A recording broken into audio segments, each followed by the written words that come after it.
I was out on the Lower Sacramento River with Brian Flint, who's a guide up there in Northern California.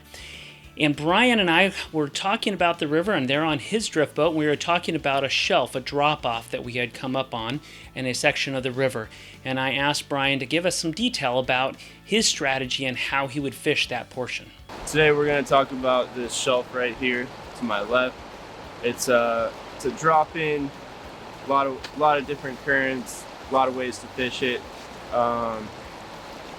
One of the main things you're going to want to do is break it down. There's a lot of water here. You want to break down each current from closer to you to further away.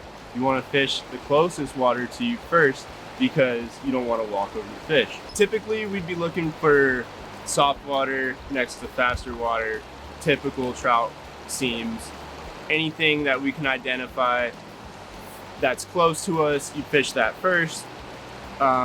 So behind me, we have some really fast water on the far left side, and that's the main run coming in. And then closer to us, we have a slower bit of water with another little bit of main water coming in. And what you're gonna wanna do is you're gonna wanna fish this section first. And typically the fish will be holding right in the drop off.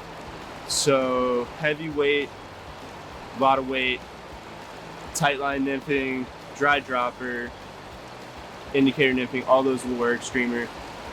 But those fish will pull up right below that drop off and eat immediately as soon as the fly hits the water sometimes. So in this situation, we would expect the fish to be eating bugs directly underneath these rocks in the drop off in the white water. So we would take advantage of like the Euro nymphing technique and being able to drop the fly right in the head of the water. And the whole thing is it's weighted flies, so it gets down right into the strike zone quickly. The other idea is you don't want to cast above the rocks on this drop off right here because you will snag. You want to cast it directly into that white water. And then you would fish about 11 o'clock to 6 o'clock, you know what I mean? And then that's your range. During a big hatch, you will take advantage of a swung nymph. So go ahead and swing your flies up. These fish will grab it on the swing up. There is a small rock a couple feet off of the shelf. I would identify that and use that as a current break and consider that a micro current off of the rock and fish behind the current break. Basically, you're going to identify as many micro currents as you can.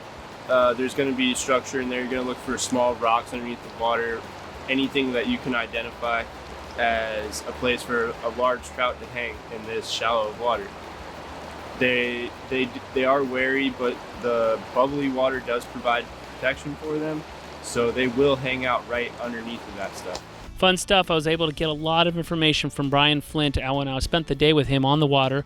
We were there on the Sacramento River, and he guides there, as well as the McCloud, the Pitt River, up here in Northern California.